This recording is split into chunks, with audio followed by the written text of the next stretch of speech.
Hello, welcome back. This is Business Extra. Now, this lunchtime, the Chancellor Philip Hammond delivered his autumn statement, spelling out the government's spending and investment plans. We'll be picking over what it means for us here in Norfolk with Mark Shields, the business editor at the Eastern Daily Press, and Clare Goodswen, who's a partner at M&A Partners, in just a few moments. But first, let's catch up with some of the other main business headlines from the week with Amy Blunt. Thanks, Neil. First tonight, businesses in Great Yarmouth Town Centre are going to get the chance to apply for grants to improve how their shop fronts look. The idea, which is coming from the local borough council, is known as the Town Centre Shopfront Improvement Scheme. It works with eligible businesses being able to bid for up to £3,000 to improve things like shop fronts and decoration. All they have to do is put up a quarter of the cost themselves. It's all about making the centre of town more attractive to shoppers, people who live there and investors in the area. An intelligent shopping list which can recommend healthy options and tell you when you need to buy milk has come away from a Norfolk technology competition with a £3,000 top prize. It was the third time the Sync the City event's been held, with teams of developers and designers having just 54 hours to come up with and launch a business. Teams had to create a brand, carry out market research, come up with a business model and create a prototype within the time limit, then pitch it in 5 minutes to the audience. And finally, with Christmas shopping season in full swing, businesses and shoppers are being warned by trading standards about fakes of some of this year's must-have Christmas toys. Hatchimals are the craze this festive season, with shops struggling for stocks and some being sold on reselling pages online for 3 or 4 times their retail selling price. If the established sellers can't get their hands on it, generally speaking, what is available in the marketplace is what I would say is second-rate products. So you're at a much greater risk of buying a substandard product, a fake product, a copy product. It may be a safe product, but it may not be as good as the one that your child wants.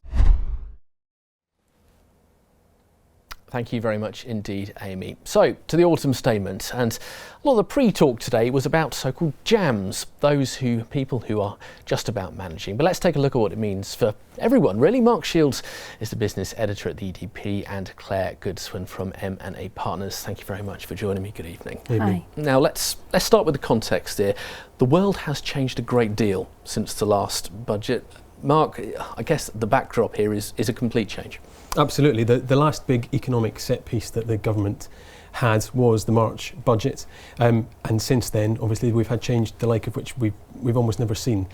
We had the EU referendum, after which we voted to leave, which precipitated a new Prime Minister and a new Chancellor. So since then, there's been a lot of discussion, a lot of commentary about what that might mean. And today was the first chance, really, for the government to lay out the state of the public finances and explain where they want to go from here. Well, Clare, the headlines from this, you've seen plenty of budgets, you've inspected plenty of budgets and statements. What were your main headlines from this? Well, Neil, it was quite interesting today because we knew that the Chancellor didn't have a lot of money to play with. So lots of the measures today were tinkering around the edges. I think one of the things that's most interesting is the new National Savings and Investment Bank investment product that will be available from next April. And the government are expecting to use us as their bank to produce them, they think, about £6.5 billion. And for you, that was the main. I think it was quite headline. Interesting. That was one of the things. There was other measures that were very interesting. I don't think there was a lot in the autumn statement for the jams. I think the national living wage will help. The increase to £7.50 from next year for over 25s. There's lots of things that will cost us. Increase in insurance premium tax. We'll all pay more on our car insurance and our house insurance. And if you think that's actually doubled in 2 years, actually that's quite a hidden cost that we don't really notice. I think there was a great deal for those jams which had been trailed in advance. The papers were full this morning of these measures. Yeah. For example, the abolishing letting agents' fees, which was a bit of a crowd pleaser, I suppose. Universal credit, the taper on that being reduced to help people keep a bit more of the money as they edge back into work. But there wasn't very much in the statement today that we hadn't heard before. No, that's right. We'd been hearing an awful lot about this term jams, which is a kind of phrase that no one's ever used up until this week, and so we'd been getting briefed very heavily on the jams. And then today, as you say, I think it was tinkering around the edges. That's right. Because when so much of it gets pre-mentioned, pre-promoted in the Sunday papers, I suppose. Mark, was there anything that surprised you, anything that we hadn't had particularly trailed?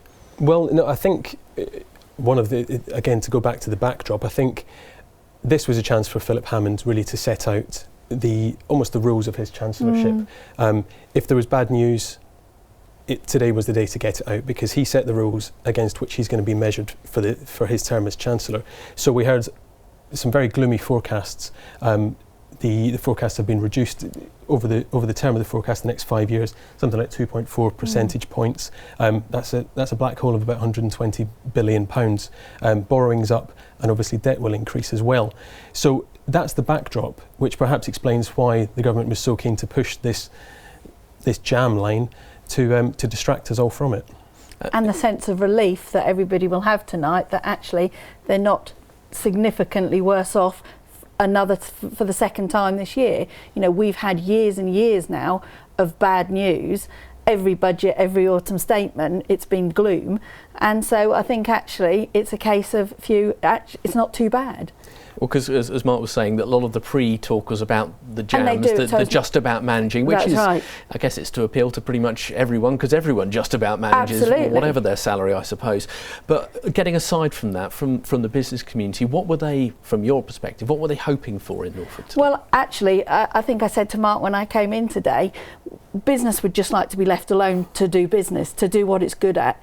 We have had change after change, and the tax legislation is now becoming so complex and so onerous, and the change is so frequent that the burdens on business, combined with obviously Brexit uncertainty, which is obviously what the Chancellor spent some time talking about today with the impact on the forecast, I think that's the major factor. You know, small business has had to deal with auto-enrolment, we've got making tax digital, we've got national living wage and the impact on that.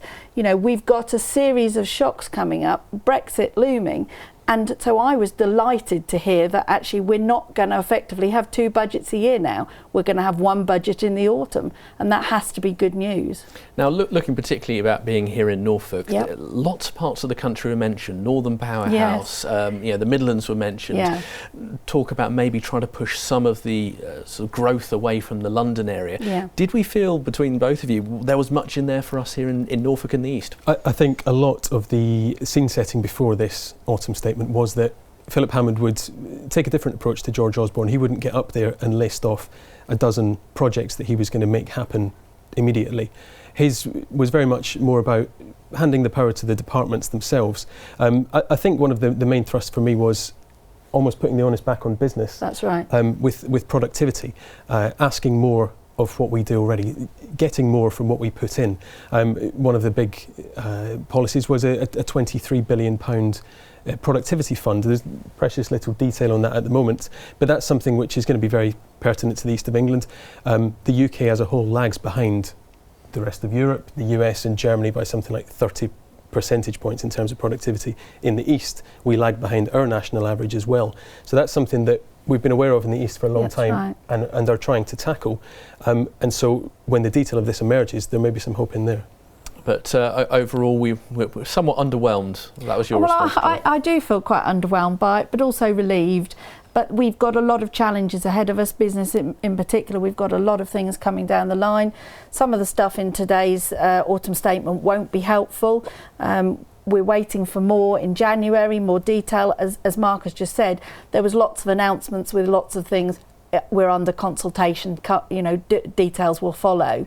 But we'll know those details by the March budget, which I guess will be the middle of March sometime. But I guess the devil is in the detail. Indeed. Well, we'll wait and see in the coming months, but as we said, it will be the last autumn statement, because it's going to be all change. Thank you very much indeed.